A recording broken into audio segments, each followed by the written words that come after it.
The biggest mistake I see people make when they're in front of these different executives or different things is like, they'll go and ask them like, well, how did you get here in your career? Or bro, ask them a real human question. And it's going to catch them off guard because you're like, man, no one's asked me that. How have you improved organizations through some of your leadership and also some of the programs you helped build out? How have you built these organizations to be better? Paul Adamson is a financial strategist and ERG leader. He has guided Fortune 500 companies through workplace culture, employee well-being, and performance strategy. He works at the intersection of finance, leadership, and human behavior. I'm a fierce competitor, right? So when I feel like it's competition, it's up. But I had to learn, even when someone's competing with you, don't mean you got to get in the ring and compete with them. What's the importance of ERGs?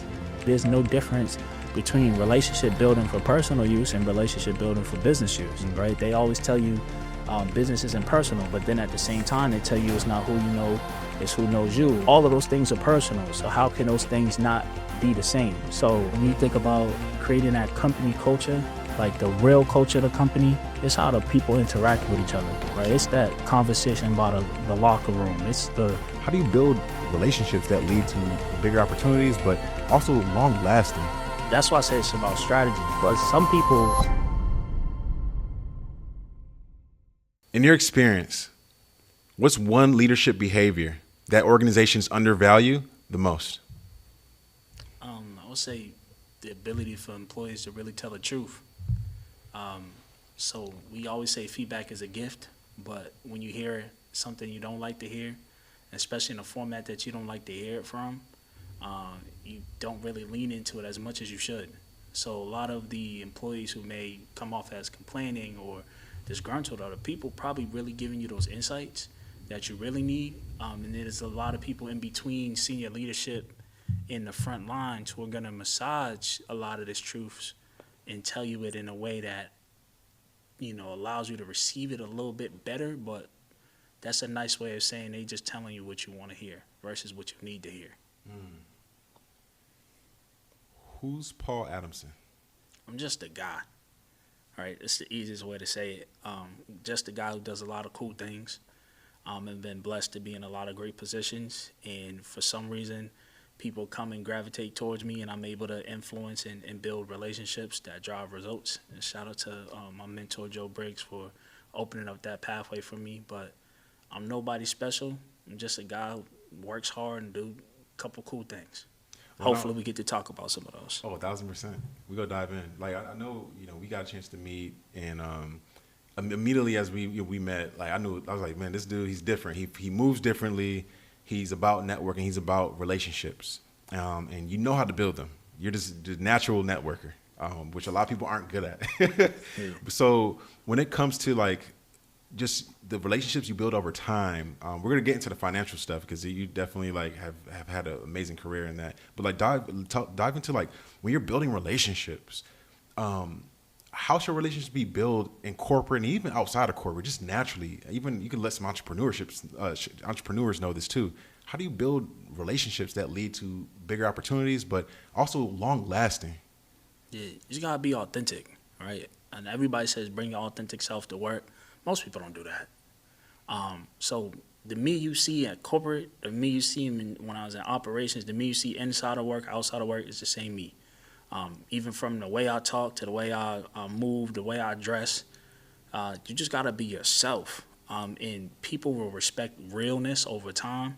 Some people may not like it at first, some people may not understand it, but if you be yourself and you continue to show up consistently as yourself, the right people will adjust, and the best people will fall in love with the you that you are. That's powerful.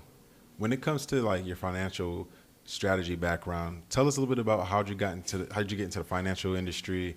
Like give a full breakdown of that and how that even like kind of spilled over into the Amazon aspect of things. Yeah, I would like to say we grew up with everything we needed. We didn't grow up with everything that I wanted, right?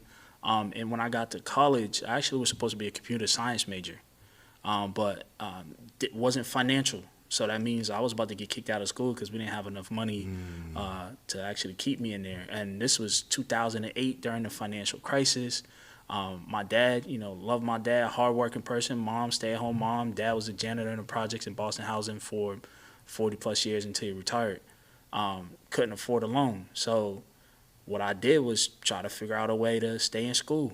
And I learned about scholarships. I learned about finance. I had to, basically scramble. Long story short, I was able to get like $65,000 worth of scholarships in a short period that allowed me to continue my education. And then from there, I switched my major from computer science to finance because I wanted to be able to break down every single angle around financial barriers that will stop somebody else from being able to pursue their dream. So that's really the mission behind it. And a lot of this stuff is simple once you know what to look for, but they hide it in the ways of which they maneuver. So I call it like robbing people in plain English. So that's why I speak the English that most people can relate to, because these concepts aren't really that deep.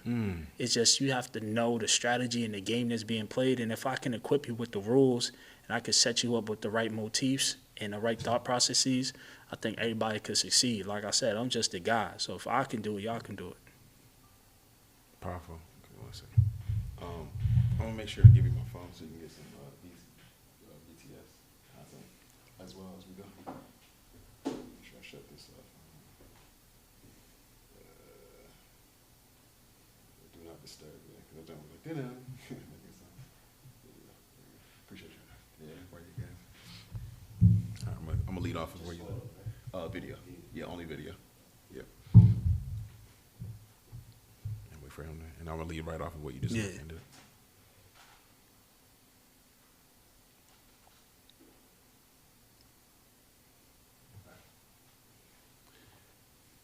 No, that's powerful, man. Because I love how you said like how you kind of lead people and how to teach them like that landscape, to understand how to kind of maneuver.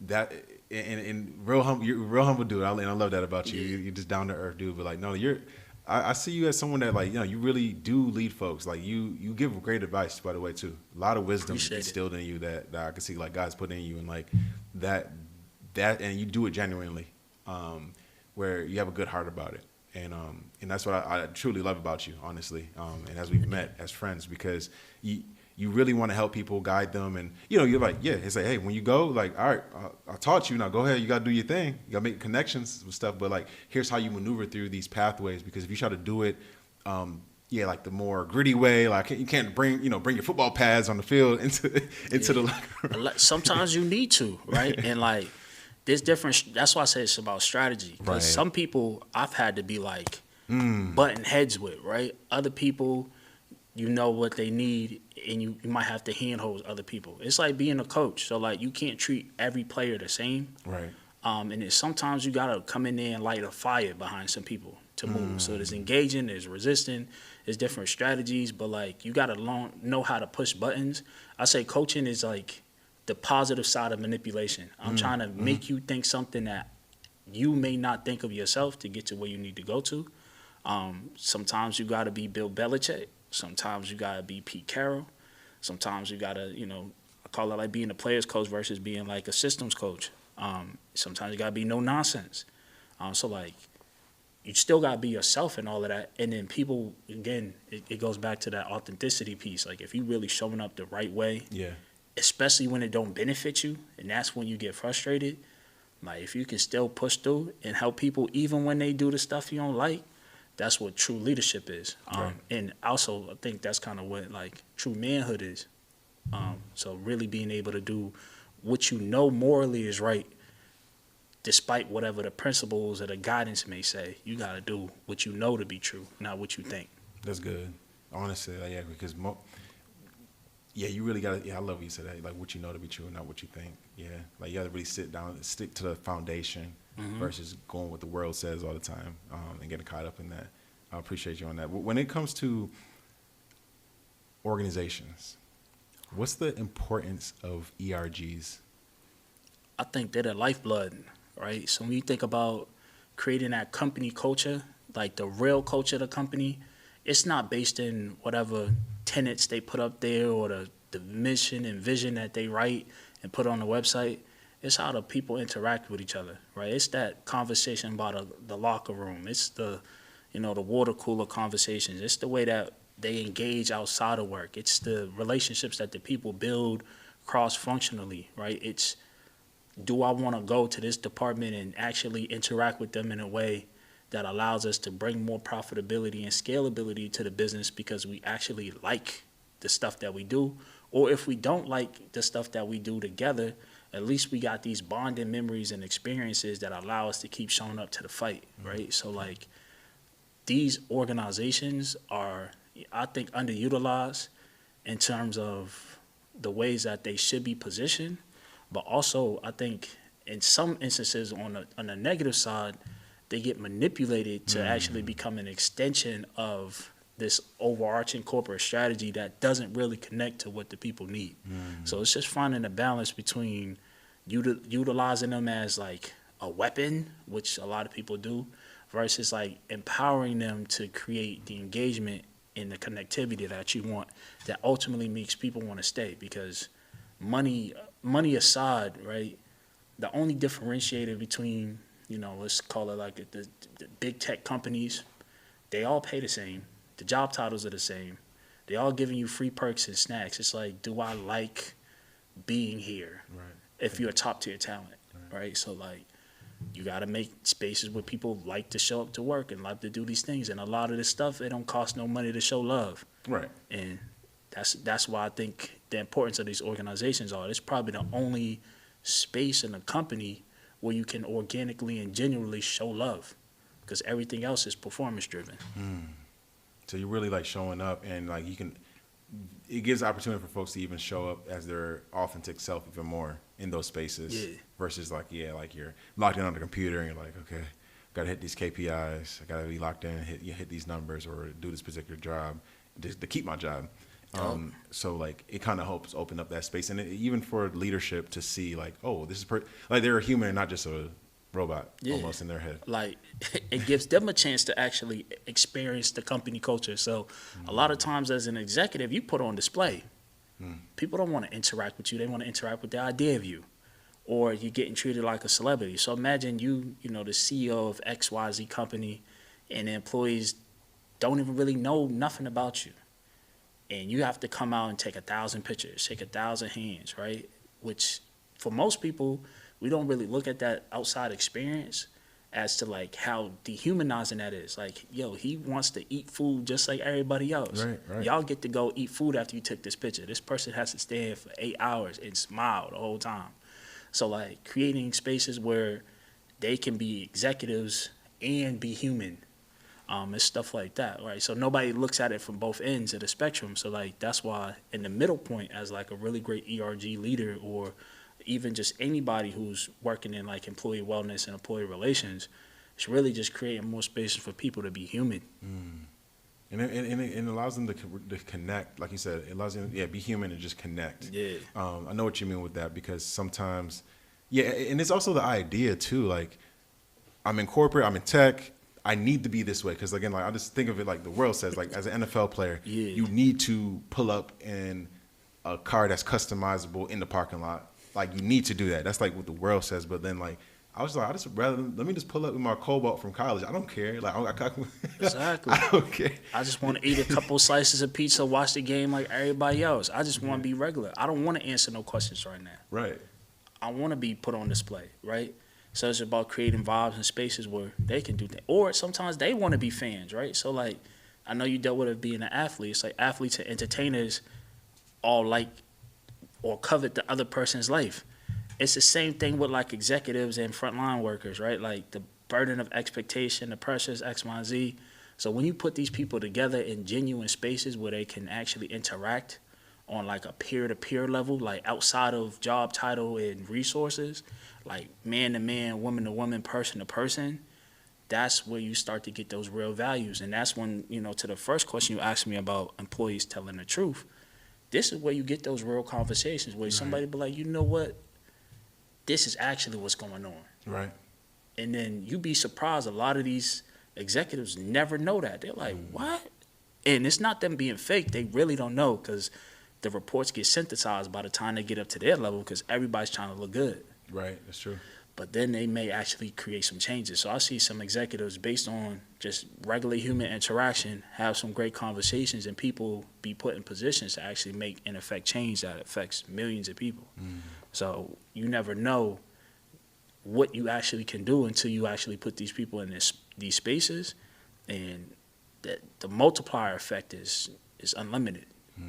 So that's true though. Like when it's like you put someone under pressure to truly see how they operate in the spaces. And no, that's true, because like everyone is not they always say like everyone's not a great leader until like they are put to the test. They're actually put in the fire, and that is, I'm just thinking about that now. It's like, there's been a lot of leaders where they had the title, but then when it comes to like actually showing up in the way they're supposed to, it's just the title that was showing. Yep. And it's like, what happens once you run out of talking points? Can you have like, You have a normal count. I'm gonna just ask you, because I know what you're gonna come in, like, especially if you know strategy, right? You know corporate strategy. You can easily pick apart when it's organic or not, which pre-canned and different things. You can lead questions to make them get their canned response that puts them at the end of their level of comfortability. Then you can challenge them. You know, if you have enough courage to do so, you can challenge them in a way that makes them semi-uncomfortable because they're not prepared to answer that. So, like, I think this is a misconception that a lot of people don't understand about how that works. Like, these people are they don't have enough time to think. For the most part, they paying somebody to think, and they paying somebody to do this because they have to run overall strategy. So a lot of the times when they coming out to interact with the people, they got certain talking points, certain things, and they prepped and they coached. They might get a 15-minute briefing, boom. And the really great ones know how to stay in their pocket, not to stay in their lanes. It's just like professional athlete getting to your spots and how to get to their spots. But if you're really great at being able to make that human connection, you might get a real authentic response, which isn't part of the scripted talking points or the game plan. And that's what really creates those type of connections. Because if they're like, hold on, you able to see me? You was able to bring this out of me. You know what? I like this kid. And that's what gets you into those changing positions. So if it wasn't for that, I probably wouldn't have been able to create as much impact as I've been able to. But it starts with like really studying the strategy and understanding like what's canned, what's not, what's the status quo answer they got to give you, and then what's the real insights that you will be able to pull. So like most people just play defense in their responses. You got to get them to play offense. It's similar. It reminds me of the book by Chris Voss, the Never Split the Difference book. It's like providing, in a way, I guess it's like good manipulation in a good way, but like you're just like, it's positive because you want folks to, you want to get a good answer out of someone, or you want to hear the truth out of them. You don't want to get, like you were saying, like the talking points, the corporate lingo. You want to really like get the human connection, or you were just talking about, and like digging in a little bit deeper. And that's like truly, like I think those are where the best relationships are built. Honestly, is when you really, truly can pass that barrier. And sometimes I think some people keep it up because they're safeguarding. And they're just like, I don't know, like, is there something behind this person? Or trying to do, like, they're trying to guess. But really, like, you're just trying to be truly genuine and just really. And get to know them. Right? So, like, for instance, like, the biggest mistake I see people make when they're in front of these different executives or different things is, like, they'll go and ask them, like, well, how did you get here in your career? Or bro, you can go look up their bio to find out. Ask them a real human question. Like something that's off the wall that you know they didn't get prepped for. Like, what was your favorite cartoon growing up? Like something that instantly brings back a positive experience. They think about childhood. They think about all of these great things. And it's going to catch them off guard because you're like, man, no one's asked me that. Or what's your favorite candy? What's your favorite song? Like things that are important to them as a human that elicit these emotions. And then if you want to ask some type of harder question later down the line, you've already done opened them up to an experience of just being human again, where they're not, I'm not XYZ CEO, or I'm not the CFO of this, or I'm not vice president person here. I'm little Johnny from up the street again. Right. And then you having a conversation with little Johnny versus having a conversation with John Jingleheimer Smith, CEO. Right. So that's the human approach. Yeah, and it sounds like everyone listening, like it sounds super simple. Because it is. but it's like, how come people don't do it enough? I guess, like, why is it such a hard thing? Because I'm talking from experience. Like, Yeah. I haven't always approached it like that in the past, and I had to learn. Because I'm like, oh, I'm in business now, so I have to operate this way, strict and da da da da. Right. But it's like, no, just You playing a role. just talk to It's someone. like you would never talk to your family member like that. You wouldn't talk to your friend like that. Y'all talk about being authentic. Y'all not having an authentic conversation. So why would you expect an authentic result? That's real. So it's like, if I was trying to get to know somebody, I look at it like when you're in the dating field. You get to know somebody, you're not like, tell me how you got to where you're at in your career. Like, you never do that. Like, you gotta ask them stuff like we talk about. Hey, man, what do you like to do for fun? Like, if you ain't got no game, right, you're gonna start with that. But like, if you got game, you got a little seasoning, you got a little swag to you, you're gonna ask these type of questions. So I say there's no difference between relationship building for personal use and relationship building for business use, right? They always tell you business isn't personal, but then at the same time they tell you it's not who you know, it's who knows you, or they tell you relationships drive results. Well, then Right. all of those things are personal. So how can those things not be the same? So the problem is people trying to take the personal and emotions out of the business, and that's why they failing. You playing a losing game, and you got to just play the right game, which is be personable. And I can't be personable unless I ask you things about your personhood. Exactly. Can't just skip over that. Can't. Paul, how have you built organizations? How have you improved organizations through some of your leadership and also some of the programs you've helped build out? How have you built these organizations to be better? Yeah, a race to the middle, right? So what does that mean? I like to go get in the center of the storm and then actually figure out what the root cause of the problem. Using the same personal approach, being able to have those conversations with senior leadership, middle leadership, frontline workers, to actually understand the problems. And then because I have a finance background, it's assigning, again, on the business side, everything comes down to the bottom line. I don't care Right. what it is. Eventually, you have a key customer, and that's your shareholders if you're a public company, or it's the owners if you're a private company. And because I know how to create models and valuations, I'm able to take these, anecdotes from intrinsic values from all of these different conversations and inside financial entitlements.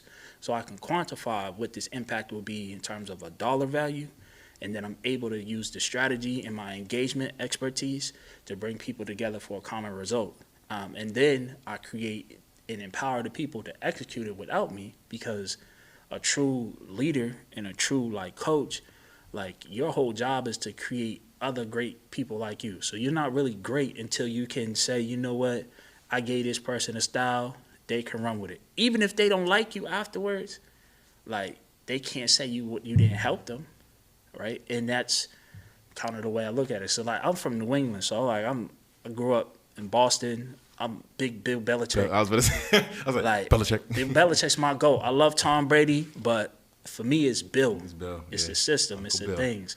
And probably more so than most people. I'm over here preaching to somebody who knows. It's just the way that his mind and his system work. Even before he was there, it's the same thing in Cleveland. Yep. It's the same thing in the Giants, right? So it's you push those right buttons, you create great people, and then you look at the coaching tree, you look at the player tree.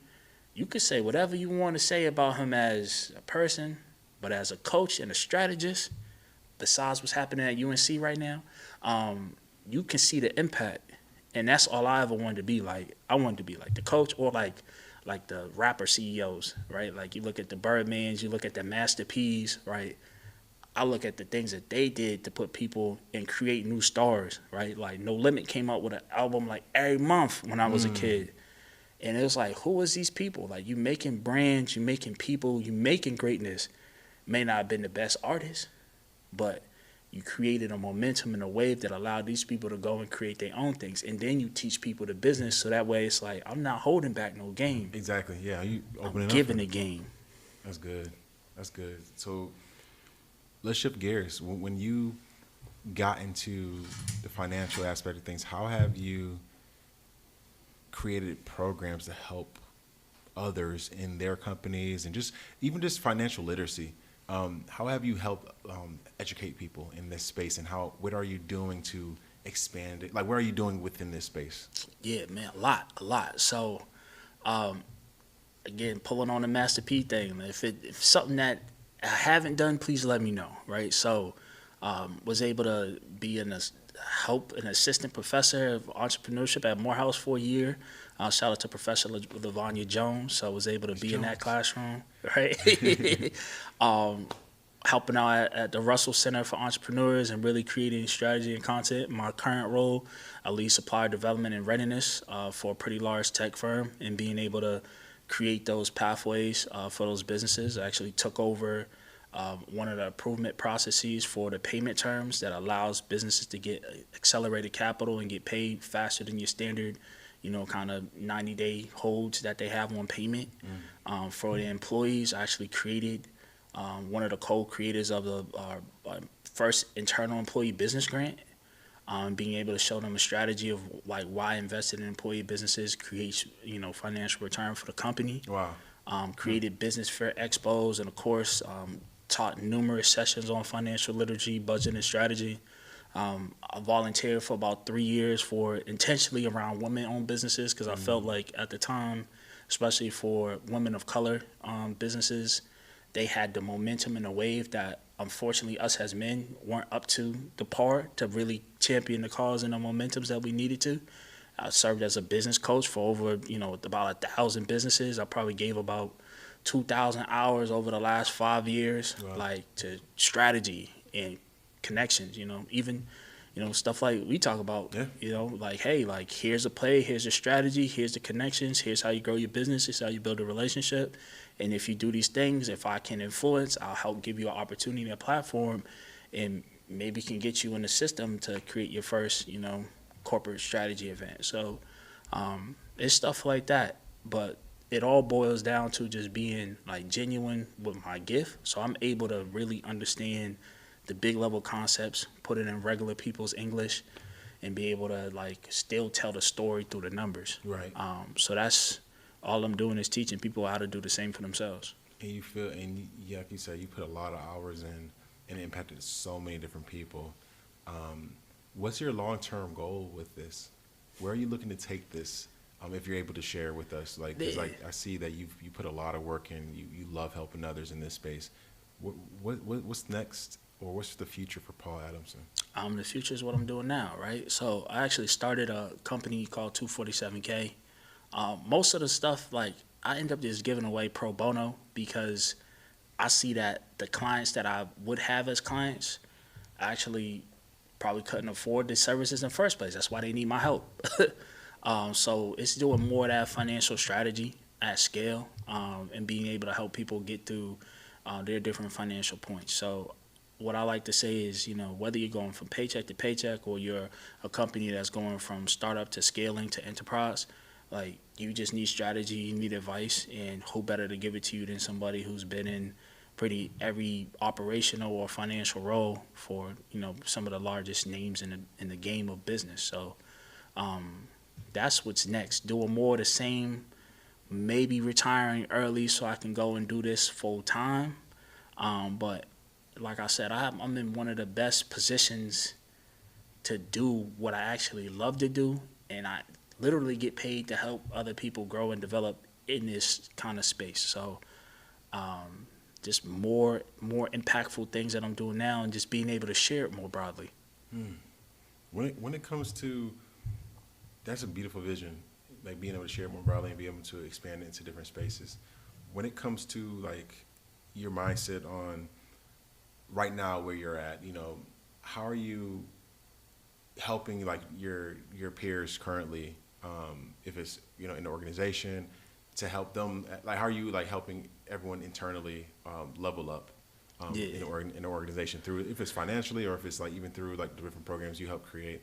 How do you do that? And like I love what you said about the employee programs and like trying to invest in the programs, because that makes sense. Like I love that's the difference at the organization you're at, because it's they promote for employees to actually run your own businesses. And I think you told me about that, and then that's very powerful to see, because most other organizations ain't gonna say, they're like, focus on your job, but like they want you to build up and win.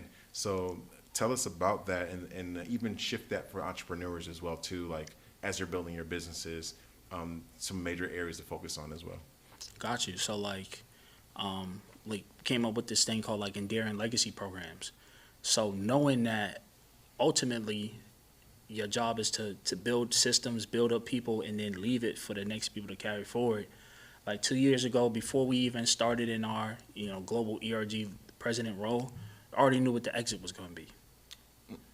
So we came in with a plan and a vision, and we left them with a structure that they can continue to grow and develop and be successful without us being in it, right? Because if not, then you're just dependent on human, and the humans will always fail you, right? The other thing that I do is like I still have a lot of mentee-mentor one-on-ones. So if there's someone that I see with like potential, even though I'm kind of like reclaiming more of my time to focus on growing, I got married, I'm a new dad, so a lot of my time has to go to, raising this next generation, but I still make a lot of mentor time, right? I have standing calls every Friday, every Tuesday, and every Monday for select people. But now it's about how do I build and grow this system, and that's what I would say about the entrepreneurs, especially like small business entrepreneurs, because most of them are sole proprietorship. So meaning they're the only person working in that business. You got to be able to scale beyond yourself and create impact beyond yourself. What does that mean? That means partnership. That means cross collaboration. And that means really being able to sow seeds through whether it be content creation or like standardizing processes that you can help alleviate the pain points for somebody else. So I would say for my best advice for like upcoming entrepreneurs is always find a way to be helpful, even if that doesn't directly translate to an immediate commerce activity, meaning you getting paid, right? Because you never know where that person's journey is going to take you. But a lot of people remember not only like what you did for them, but how it affected them when they needed it. So imagine helping somebody out when they first needed the help, then they blow up big, and they come back and be like, they see you needing help, and you are actually in a space where you're vulnerable enough to ask for it. You'd be surprised how much love you get. But a lot of people want help and support, like grow my business, do this, but it's like you never did nothing to solicit that support, and support is earned. Just like respect is earned, right? So I don't got to support you just because you may have the same hue as me. But if we have the same memories that we've been able to share, the same struggle, the same, kind of journey together, I'm more apt to help you. And a lot of people aren't leaning into that because they're so focused on like having the blinders on. I got to get my business to a unicorn valuation, or I got to like buckle down and focus on me and put myself first, that they miss the fact of like you're in a community and no business succeeds without the community. So if you're not pouring in the community, you hustling backwards. Right. No, it makes sense. No, and that's I know what you mean, man. Because like you gotta you gotta teach that. You gotta learn through experience to do that stuff. Like because if you're not pouring back, because that's what it's about. It's about people, like pouring into people after you're building the businesses, after you're doing all that stuff. Like it's going to help you oversee. Like, oh, I just need to go close this deal and get to the next deal and get to the next deal. That's not what the business is about. Like it's so much more about pouring. Yeah, like you said, pouring into others. And when you pour into other people, you see the fruit come from that. It's just, and it's like a flow. It just starts flowing, and it just feels good to help other people. And because I've been seeing that with a couple of just other tech entrepreneurs or other folks that have hit the different, the billion, well, not billion, but $1 million mark, and they're like, man, I went on my trips, I did all that, but something about just I don't feel happy. I want to give back to someone. Let me help others, and they started doing that, and it felt great to pour into other people to get to that same level they were at. So it's like, I think with life, like it's not just about you. Yeah. It's so much more. And I'll say even to that, like they probably could have been doing the stuff that they liked the whole time, right? A lot of times we'd be like, oh, I got to wait till I get here to create the impact or to do the stuff I want. Like, just do it now, right? You never know. The time isn't promised. So, like, the more you wait, the more you try to wait till everything's perfect or you got all the resources, like, just do it. You'd be surprised. And that's one thing I learned from working at the current company that I work at. most of this stuff they building and playing as they flying the plane, right? It makes sense though. You could be big. You could be big start. Like it's like a big startup. Yeah, and it's the biggest. Right. So I'm looking at a lot of people like, hey, like you are a lot closer than what you think you are. Just go do. And if you connected to the right sources, your steps will be ordered. I always say, when the student is ready, the teacher will appear. So a lot of times y'all not even showing up to class, and then that's why you're not learning the things you need to learn. If you have to drop the mic, All right. you should drop the mic right there. That's powerful. That's wisdom right there, bro. Because a lot of people just feel like it should be given to them, but they don't want to put the work in. They don't want to shoot in the gym like Kobe was shooting. Like you don't want to put the extra work in at night when you gotta put that work in, and you will see the fruit come from it. And then it's like little levels, and like you said, like the teacher will appear.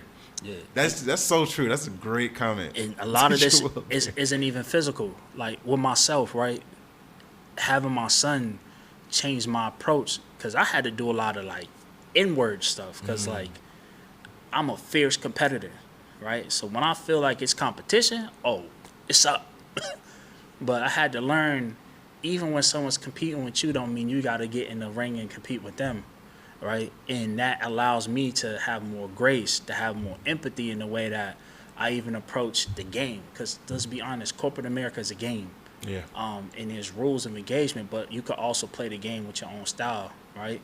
And you never want to make someone else make you play a game or play style that's not your play style. So I always say it's like your pace. I'm going to play at my pace. And you can't compare your pace to somebody else's pace, your timeline to somebody else's timeline. As long as you run your race at your pace with the right amount of grace, I know that kind of rhyme, that's kind of dope. It actually did rhyme. Like, you're going to get to where you're supposed to be, when you're supposed to get there.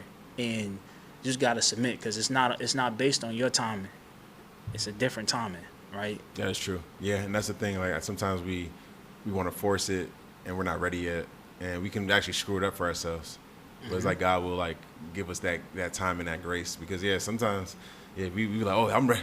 I came out the league. I'm ready to. I'm gonna jump into business. I can close a deal.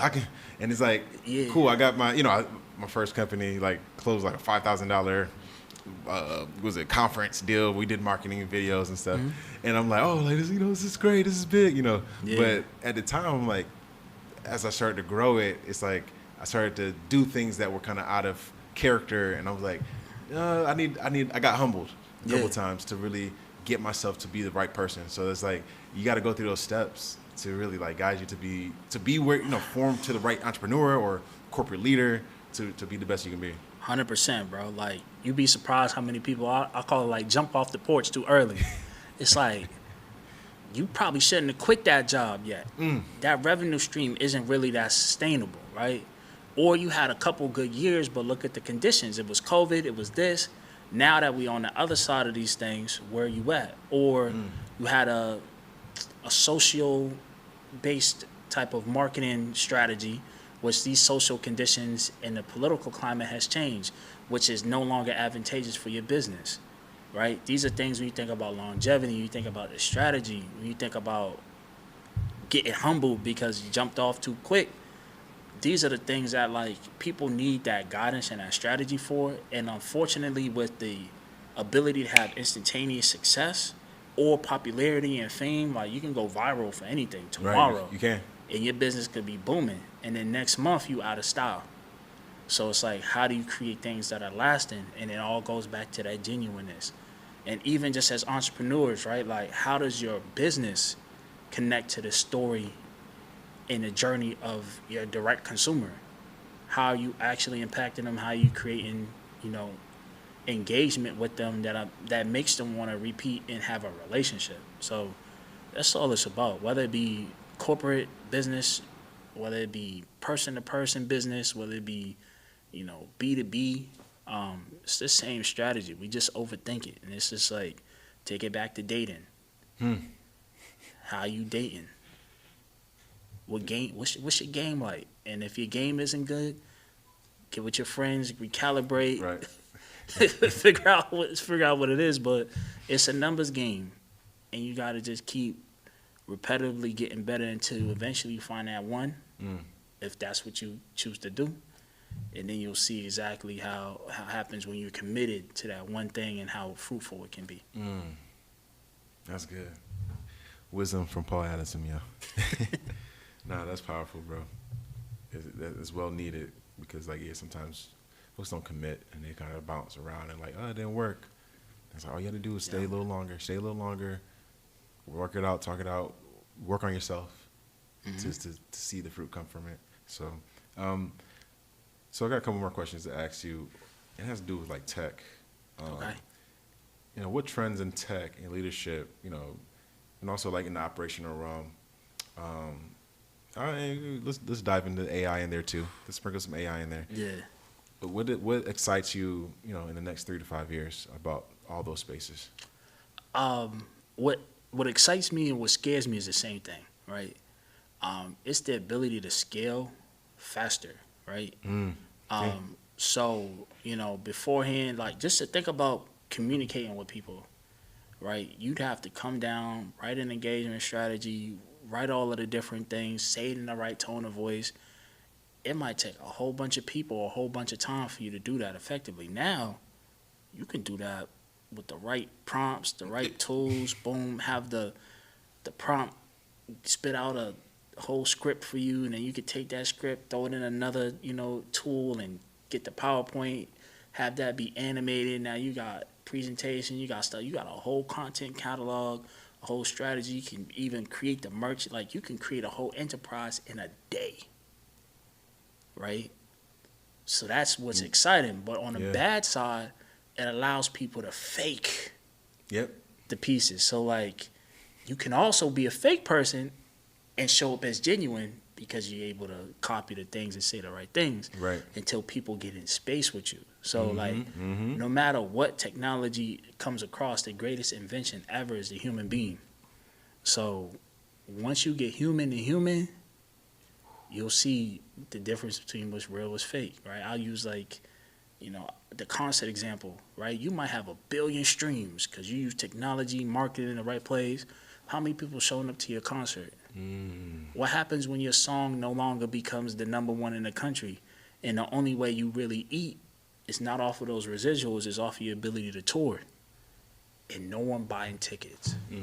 So you're going to be hot for a minute, but will your music be timeless?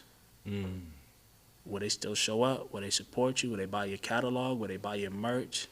Right? And that's the difference between the technology pieces that I'm excited about and what I'm afraid of, because a lot of this stuff is microwave. It's not lasting. It's missing that soul and substance. By the way, I'm a 70s R&B, like old school type of guy. By default, 90s R&B and hip hop, because all of that is just rebirth for the 70s. But now you see that remixing, the remixes to the remixes. A lot of remixes. Yeah, it's kind of weird, like hearing it. It's weird, but it also shows you only the real stuff is going to last. We got all the technology in the world, but those people, analog music, is still what resonates. So, no matter what tech comes across, the genuine human experience will always shine through. 1000%. I agree with you. Now, what's the boldest bet you think companies need to make now to stay ready for the future? I don't think they're going to do it, but what they should do is they need to employ and empower more people from the front lines. They don't go to the people who actually run and understand the business. They'll go and get somebody from outside who knows how to tell the story. It's easier to tell somebody and teach somebody how to tell a story than it is for you to teach somebody how to be a story. That's good. So it's like, I'll say this, I get in a lot of trouble for this because we have like a writing culture at my company. I say those who can do, those who can't write. And you got a lot of journalists. Like, but who is newsworthy? Like, would you actually take a camera and follow this person around and say, this person's work in life is great? And a lot of those people exist in a lot of these corporations. They just don't never go and pull those people up. But they'll go and tell the story of the person who's telling the story about that person's life. and then that's the person they put in a position to make decisions. So that'll be the biggest bet. Like, you have all of the talent that already exists in your front lines. Just go pluck them. And fortunately for me, I'm one of those people, right? Somebody made a big bet on me. So I always shout this person out, Marquise Benton. I would never have been as fast of a scale in this company if it hasn't been for him. I was in a site in Macon, Georgia. If anybody's been to Macon, Georgia, no disrespect to Macon, Georgia, but it is literally the middle of nowhere. When I think about country, I think about Macon, all right? And I was there working as a site financial regional controller. I learned the strategies that existed and the opportunities to really utilize the financial infrastructure and rules to empower employees. Was on a regional call, was able to provide a solution that someone had a problem to. They asked a couple more questions. I'm just flowing, just like, I thought everybody knew this. He gave me a position to move from site level leader in our organization to being on a global level. Wow. And gave me the global finance director position because someone that was transitioning and leaving the company is actually somebody who I helped actually solve that problem on that call in real time. So, like, talk about pulling that frontline talent. I'm a perfect example of, like, good and bad, because, you know, sometimes I've been a little wild, but, like, for the most part, right, I've been able to produce far exceeding above whatever anybody would have thought I've been able to produce. But if he didn't take that risk, if Carlos Cooks didn't take that risk and hire me for a position that wasn't even what I would interview for, right, I wouldn't be here. And it's personal to me, too, because in 2018, I interviewed for a role that was a level below the role that I actually ended up getting hired for, and they told me I wasn't good enough, right, because I didn't get hired. I came into this company in 2020, been a top-tier talent since I got here. So, like... Top draft pick. Hey, man, sometimes you got to go in the 6th round to be the GOAT. There you go. Right? There you go. So... that's the way I look at it. You know, I wish more companies would really take inventory of their lower level talent and see how many of them are actually high performers. And it really honestly makes sense because, like, when you're entwined and you're living, you understand the company culture. It's in your DNA. Why, yeah, like the talent's there, and yeah. So I can understand, like, you know, some organizations might try to hire outside, but it really does make sense, like, to grow internally so you can, it's more loyalty in that. Yeah, not just internally, from the people who run the operations, right? So, like, I like the Cooler company because they do this. Like, you got to be almost like a plumber before you can, you got to understand the toilets and how it works before you can be an executive. Yeah. A lot of these people don't even understand how the business really works. Why would you have this person running a business? Why don't you just get the person who actually runs the business? Yeah. Like, go to a warehouse. Yep. Like, simple. No, it makes sense. You got to get your feet dirty. You know, you got to put your feet in the, I mean, it makes sense. Like Chick-fil-A, you need to run a Chick-fil-A first before you can, no, you have to run it for the first 2 or 3 years. As a franchise owner. And then you can, like, go ahead and back up and then let someone else run it. Yeah. Yeah, you can't, like, and then McDonald's the same thing. That's what I'm saying. And that's Bojangles, yeah. why you think it's so successful. So, like, not enough companies do that, and I cannot overemphasize how, to me, it's idiotic. Like, it just don't make no sense. Like, some of these people just know how to run FP&A reports. Some of these people are really great at, you know, corporate narrative telling. But, like, ask them how your business runs. Ask them how you actually make money. Ask them to explain the cloud to you. Ask them to explain logistics.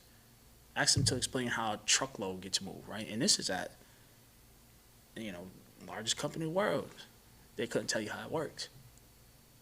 But they can tell you how this report looks great and why they should get promoted or why they should keep their, you know, 6-figure salaries. But they couldn't tell you how the actual business works. But there's some person over there who's making slightly above minimum wage who can tell you everything soup to nuts about how this thing works, who just doesn't know how to write the way that you like to write, which you could probably teach them in 3 to 4 months. Especially with AI, you probably teach them 3 or 4 weeks. Exactly. Huh. And they could be, I would say, probably a better performer because inherently they already know through instinct and mechanical movement and repetitive movement how, where, and what these people are feeling like to operate and what's actually going to drive productivity they know the business. Right. Yeah, so that's my bet. Sorry, that was mad No, long-winded, no, but good. That I wanted to hear that, and I know people need to hear that because honestly, when you dive into like it makes complete sense. Like it should be done, and multiple organizations. Because I think stuff like this happens at different organizations across the board. But like it just makes sense. Like start from the ground zero, so you can understand how to run the whole thing. Yeah. Right? I mean, it's common sense in a way. Like like if you're gonna run something massive, you need to know how the basic things operate so you can understand all the functionality. Mm-hmm. That's how I think. Yeah, you can't just jump in. Yeah, like if I I have a kid one day and they're running the legacy business. Hey, you gotta start maybe at the janitor, and I'm gonna push you up to the next step, and then the next step, and then when you get through college and then you still still in the company, I'll show you the next step. So now you're ready, and you already put early work in at a young age. So now you got years over people that's coming in at age 20 or 30, but because you put it in that age, I don't know, 12. I don't know. And you know how to manage every level of employee in this business. So you know what it takes, what's their pain points, so you can easily come and solve those problems and be a barrier unlocker. I love that. So, no, it makes sense, man. So, to kind of close this out, if you could leave one message to the next generation of leaders, building companies, in corporate and also entrepreneurs, what would it be? All money ain't good money if it makes you compromise who you are internally. Always bet on yourself, and if you really do so, you'll get the results that you really want. I hear that. That's real, because most people they might take the wrong, like that bag that's not a good bag. It's like it's dirty money. It could be dirty money that you don't want, you shouldn't touch, because it's gonna come back. It'll come back at you some way or fashion. If it's gonna corrupt you morally and make you do things that aren't authentic to yourself, don't do it. Don't do it. Oh man. One more time for the audience. I'm sorry, you gotta say that one more time. That was powerful. What, the last part? Say Or the first that part? quote again. Yeah, even if you. Yeah. It wasn't a quote. That was just, it came to me. I was came. saying, like, basically just be your authentic self no matter what they pay you or try to do. If you can't do it your way, that's true to who you are and the person you are, then don't do it. That's real. Don't care how much they pay you. That's real. Yeah. We need more leaders like you, man. Nah, y'all just need to be y'all. Leaders like you, but being here, able to hear that advice, that's key, man. Because this next level of, especially with AI and all that, like this next level of leaders need to understand, have that. It's a shift. I can feel like there's a shift happening in different environments, corporate and entrepreneurship. But that shift of folks getting what you said, like bringing all that together in one. How can we teach all of that? I know it's experience. You got to go through stuff, but it's like teach all of that and like instill it into people so they can move quicker and make better decisions faster. I know that takes time, but it's just like, man, if everyone can get that, ooh, goodness. I think everybody gets it. They just forgot that they had it. Because we all had to learn everything from somebody else at one point in time, right? And me being a dad is what's like helping me get to this level even faster. Because like I had to teach my son how to hold his bottle. I had to teach him when it's bath time. You got to teach him, like, everything you know how to do instinctually, you had to learn. And we take that for granted. So it's the same reprogramming we got to do, but now we have way more resources and we actually are cognizant of what we're doing, right? So it's like, be childlike. You know, there's a book out there that says kind of be like that, right? So, like, I would say that's what people need to do.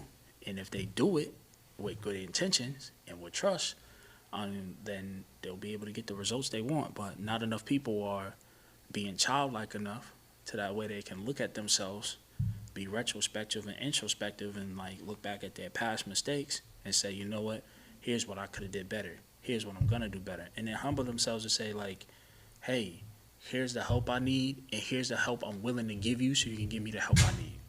And create fair and mutual beneficial exchanges. Most people just, again, like we said before, they just want something. I'm hurting, I need this. Versus saying, you know, I'm hurting, but I still got this to give. And, you know, it may not be a lot, but it's all I got.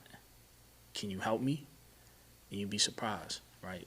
how much your life will change and how quick it will change if you really go back into that mindset. That's good. It's changed my life. In this last 7 months, probably grown the most that I've grown in the last 7 years. There's major shifts that happen. When you go through those those shifting periods, it really brings you to a new level. Yeah. Yeah, and then a lot of people, hopefully, like those folks that are listening, they know what I'm talking about. You know what I'm talking about. Yeah. So Paul, thank you so much for coming on the podcast today, man. We have a gift for you. Man, appreciate it. So everyone that comes on the podcast, you know, we're big on vitality. Vitality is just like overall, you know, vitality person that does this, that brings innovation daily, that you're always thinking outside the box. You're not someone who you're a voyager. You're someone that just like goes above and beyond. You think outside the box. You don't think just inside and get stuck on that. You allow your creativity to flow. So that's what that means. Someone who you're a flower. You're someone who goes and explores to find the best creative ways to make things better. So this is for you, man. I love a good hoodie, man. Got you. Oh man, I could throw this on here. Yeah, go ahead, throw it on. Boy, it's starting to get a little nippy. Little nippy. Just in time for homecoming too. Shout out to the HBCU grads out there. Yes, sir. And we're gonna take a photo and stuff here too. Of course. We'll appreciate you. And to close it out, y'all, just want to say, look, man, in life, especially as an entrepreneur, as a business leader, you have so many opportunities to make impact, to bring greatness to the people you work with, your organization. And those tips that Paul gave today, powerful tips to help you to be the better. It's really about being the better person, improving and being the better person, thinking about being smarter, the way you speak, being smarter the way you move, and how you're going to impact others. But you can see how it comes back to other people at the end of the day, right? So, man, powerful podcast, Paul. Again, thank you for coming on today. And yeah, but we're gonna have to do another one. We're gonna have to do another one on the next season. Date on it. Yeah, we'll get that going. So thank you again. Appreciate you. My God. And that's the podcast.